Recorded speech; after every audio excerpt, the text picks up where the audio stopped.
बहुत बहुत स्वागत है आप सभी का। आप देख रहे हैं पंजाब केसरी नवोदय टाइम्स। मेरा नाम है मनीष चलोत्रा और अगर आप भी उन लोगों में से हैं जिन्हें एक्शन, ड्रामा, थ्रिलर, क्राइम देखना बहुत ज़्यादा पसंद है तो 25 नवंबर को नेटफ्लिक्स पर आ रही है खाकी, जिसमें ये सब चीज़ें आपको मिलेंगी और साथ में है दमदार स्टारकास्ट जो आज हमारे साथ जुड़ चुकी है। तो चलिए खुद उनसे जानते हैं कि वो खाकी को लेकर कितना एक्साइटेड है। सबसे पहले तो आप दोनों का बहुत बहुत स्वागत है हमारे साथ जुड़ने के लिए। अभी हमारा बहुत अच्छा डिस्कशन चल रहा था फिटनेस के ऊपर। तो नहीं, हम मैं सब समझ ने- रहा हूँ कि आपके टैबलेट ने आपको क्यों भेजा है इसके लिए, क्योंकि आपने जैसा बोला कि बड़ा दमदार शो है, एक्शन है, अच्छा, थ्रिलर है, हाँ, तो ये थोड़ा सारी relate चीजें, करना तो चाहिए ना उन्होंने मुझे सही भी। बंदे को भेजा ऑफिस से। Exactly. But he's a softie. Look at it. Love is evolved. Evolve उल्टा लव का ना। So, ये कितना बड़ा धक्का लगा था जब ये करवाया था। नहीं बिल्कुल भी नहीं, बिल्कुल भी अच्छा, नहीं। मतलब ये सबको दिखा के काम चला लेते हैं। हाँ मतलब मेरे को भी फर्क नहीं पड़ता। अच्छा, कुछ चलता रहे, मतलब लड़कियां आती जाए जाती रहे, सबके लिए काम आ जाता है, ये अच्छा एग्जैक्टली है यार। अगर अच्छा बोलना तो बोल देता हूँ लव इज एवोल्यूशन, नहीं तो बोल देता हूँ लव इज इवॉल्व। क्या बात है। चलिए शुरू करते हैं। करण, सबसे पहला सवाल मेरा आपसे ये है कि हम आपको ऑलरेडी बहुत सारे डिफरेंट कैरेक्टर्स में देख चुके हैं। हम आपको रोमांस कैरेक्टर में भी देख चुके हैं, एक्शन में भी देख चुके हैं। इस बार खाकी में करण का कौन सा डिफरेंट किरदार लोगों को देखने को मिलने वाला है? एक्चुअली जो मेरा कैरेक्टर है उसमें आपको एक ही कैरेक्टर में 4 अलग किरदार देखने को मिलेंगे, बिकॉज अमित लोधा की जो एक्चुअल इंसान है उनकी बहुत ही खूबसूरत लाइफ की जर्नी रही है, बहुत टफ रही है एक्चुअली। IPS है। मैं उसको खूबसूरत इसलिए बोलूंगा क्योंकि बहुत ही दिक्कत वाली जर्नी रही है। आई फील आप अपनी दिक्कतों से ही ज़िंदगी में सीखते हैं, आप अपनी गलतियों से सीखते हैं, आप अपने डाउनफॉल से सबसे ज़्यादा सीखते हैं। सक्सेस आपको कुछ ज़्यादा सिखा कर नहीं जाती, ऐसा मेरा मानना है। राइट। तो फ्रॉम द पॉइंट कि ये जब कॉलेज के स्टूडेंट थे, आईआईटी में थे, टू द पॉइंट कि जब ये यूपीएससी का एग्ज़ाम देते हैं, उसका इंटरव्यू देते हैं, वो एक अलग अलग अमित लोधा है। टू द पॉइंट कि जब ये एक आईपीएस ऑफिसर बन जाते हैं, उस रुतबे का एक अलग अमित लोधा है। उसके बाद जब अमित लोधा उस प्राइड के साथ अपनी पहली पोस्टिंग पर जाके अपनी ज़िंदगी की पहली डाउनफॉल को फेस करता है, तो वो एक अलग अमित लोधा है। जब उसे पॉलिटिकल पुशबैक मिलता है और उसके जो दोस्त यार हैं उसके आईआईटी के दिनों से, जब वो सक्सीड करते हैं, वो एक अमित लोधा अलग है। जब वो शंट होता है और उसकी बीवी उसके साथ नहीं होती, वो एक अलग अमित लोधा। और जब उसकी ज़िंदगी में चंदन महतो आता है, जो उसकी ज़िंदगी का सबसे बड़ा डिटर्मिनेशन, सबसे बड़ा मोटिवेशन बन जाता है, वो एक अलग अमित लोधा है। तो the charm of this character for me as an actor always was कि इसमें ग्राफ आर्क एक बहुत ही खूबसूरत था, बहुत बड़ा था। और ज़्यादातर हमने देखा कि जब आप फिल्में देखते हैं या कोई भी किस्म का पोर्ट्रेल देखते हैं कॉप का, वो हमेशा ऐसा होता है कि एंट्री पे ही मार धाड़ 10 15 20 लोगों को गोलियों से मार के मतलब दिखाते हैं कि कितना बड़ा पुलिस अफसर है। ये शो में बिल्कुल उल्टा है। ये शो शुरू ही होता है अमित लोधा के स्ट्रगल से, और यही खूबसूरती है इस कैरेक्टर की। तो इसलिए इसको एक बॉक्स में डालना बड़ा मुश्किल है, इसलिए मैंने आपको ये सारे पहलू दिए हैं। इसीलिए ये बड़ा एक कैरेक्टर में बहुत सारे कैरेक्टर की फीलिंग आती है। तो इस एक कैरेक्टर में हमें आपके कैरेक्टर के बहुत सारे ट्रांजिशंस भी देखने को मिले, डिफरेंट डिफरेंट ट्रांजिशंस। अच्छा अविनाश, जो मैंने ट्रेलर देखा तो उसमें बड़े सही सही लाइंस, वन लाइनर्स बहुत अच्छे हैं, डायलॉग्स बहुत अच्छे हैं, गाना भी बड़ा अच्छा लगा मुझे, आइए हमरे बिहार में, जो ऑलरेडी बहुत ज़्यादा ट्रेंड कर रहा है सोशल मीडिया पे। तो आप मेरे को बताइए कि जब एक्चुअल सीरीज लोग देखेंगे तो और कितने सारे सरप्राइजेस लोगों को मिलने वाले हैं in terms of content? Surprises हर एपिसोड में आपको मिलेंगे। I would like to think so. एक बहुत ही कन्वेंशनली जो हमारी कहानी है वो पुलिस और चोर की है, बट उसमें मेरे लिए ख़ास बात यह है कि ये जैसे करण जो किरदार प्ले कर रहे हैं आईपीएस अमित लोढ़ा का, मुझे लगता है कि वो बिहार के समाज से बाहर के हैं, वो बाहर से आते हैं, और मेरा जो किरदार है चंदन महतो का, वो उस समाज से निकाले हुए हैं। So it's a story of an outsider versus an outcast. That's the essential line of the story. उसमें जितने और किरदार हैं, जितने ट्विस्ट एंड टर्न्स हैं, वो आपको हर एपिसोड में देखने मिलेंगे। आपने जो हमारा गाना है जो आपने कहा ट्रेंड कर रहा है, बहुत खूबसूरती से उसमें हर एपिसोड में एक अलग अलग कपलेट्स के साथ वो गाना आएगा। So you will get a new flavour of that song in every episode. There are a lot of music and music pieces which have been used to enhance the milieu of the place. I just feel that it's a great ensemble with some exciting characters. और ये सारे लोग अपना अपना flavour लेकर इसमें आएंगे जो बहुत ही इसे दिलचस्प बनाता है. I think after a certain point it becomes like a binge-worthy show. And I think overall experience ये रहने वाला है कि यार ये मज़ा आया मुझे. It was fast pace, it's strong, it leaves an impact. and you come back with great enthusiasm. That's what I feel will happen with this show. Let's see what happens. करण, मुझे एक बात बताइए कि आप इस शो में भी कहीं बाहर से बिहार में आते हैं जी और आप रियल लाइफ में भी यहाँ से बिलोंग नहीं करते हैं, जी तो आपके लिए एज अ कैरेक्टर या फिर एज एन एक्टर कितना चैलेंजिंग था और कितना नया एक्सपीरियंस रहा जब आप बिहार में गए और ये पूरी सीरीज आपने शूट की? यार बहुत ही चैलेंजिंग था, इसमें कोई दो राय नहीं है। मैं इसको ग्लोरीफाई नहीं करना चाहता बोल के कि यार मेरे लिए एज एन एक्टर बहुत चैलेंजिंग था, बट फैक्चुअल है कि मैं बॉम्बे से हूँ, मैं बम्बईया हूँ, मैं अगर इसको मतलब सिंपलिस्टिकली बोले तो बड़े शहर से छोटे शहर में गया था शूट करने के लिए, तो मेरे लिए बड़ी कैथार्टिक जर्नी थी।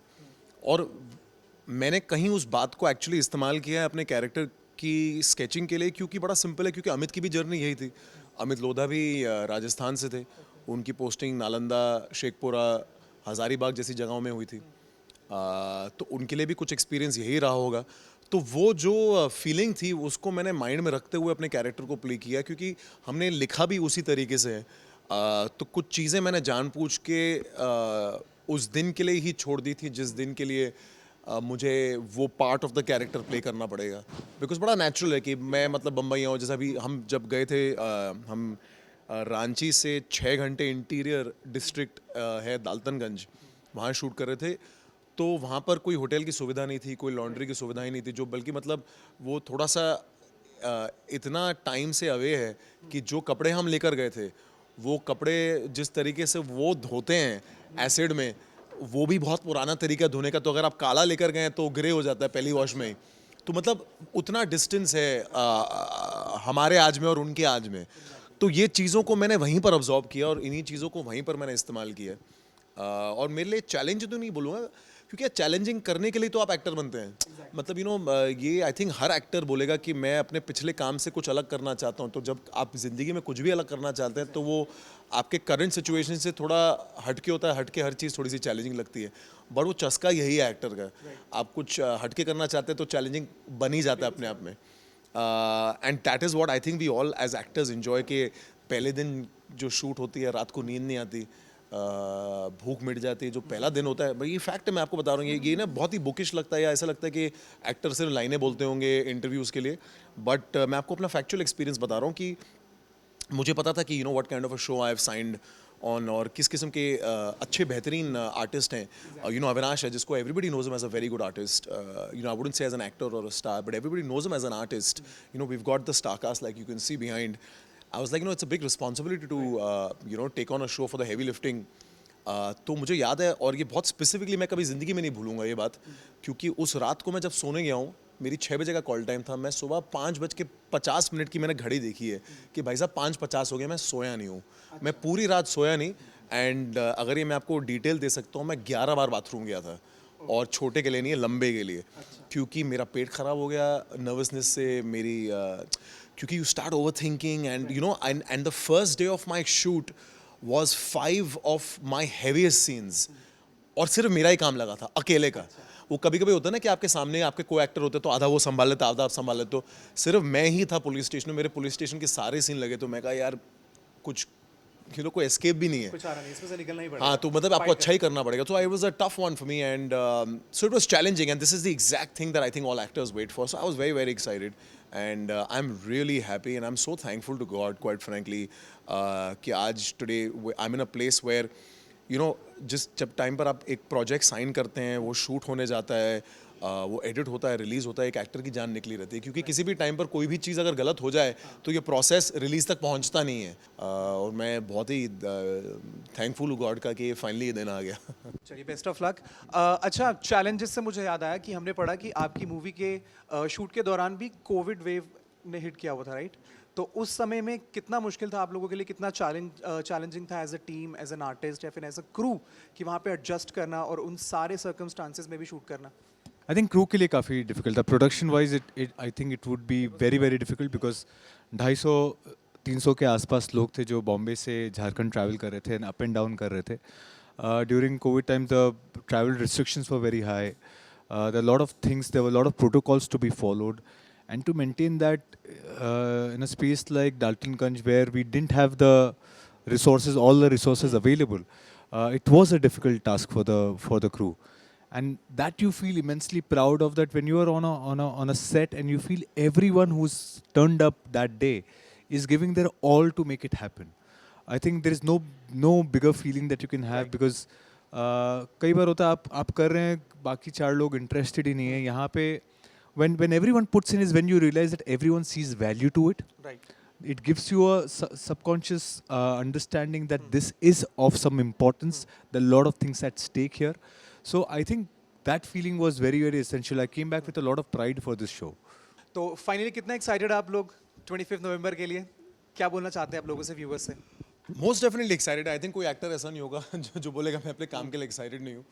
एक्साइटेड से ज़्यादा क्या होता है, नर्वसनेस ज़्यादा होती है. Right. हम सारे एक्टर एक्टिंग करना इतना हमको अच्छा लगता है कि हम भूल जाते हैं कि लोग एक्चुअली इसको देखने वाले भी हैं. हम वहीं पर ख़त्म हो इसका जाता end result भी है. होने हाँ, वाला इसका एंड रिजल्ट है कि लोग खड़े मतलब ये देखने वाले हैं. तो मैं बहुत एक्साइटेड हूँ, बहुत नर्वस हूँ. मैं एक्चुअली बहुत एंग्शियस हूँ आप लोगों के रिएक्शन के लिए, और मैं चाहता हूँ 25 नवंबर को नेटफ्लिक्स पर आ रहा है, ज़रूर देखिएगा, बताइएगा कैसा लगा. सो बहुत बहुत शुक्रिया हमारे साथ जुड़ने के लिए, मूवी के बारे में इतनी सारी डिटेल्स हमें देने के लिए. अगर आपको भी सीरीज देखनी है तो आपको वेट करना पड़ेगा 25 नवंबर को, क्योंकि ये नेटफ्लिक्स पर आ रही है. इसका नाम है खाकी. ज़बरदस्त है, एक्शन है, थ्रिलर है, ड्रामा है. अगर आपको देखनी है तो अभी से मैं बोलूँगा कि आप लोग अपने कैलेंडर्स को सेट कर लीजिए, क्योंकि मैंने अपना कैलेंडर ऑलरेडी सेट कर लिया. Thank you so much for watching.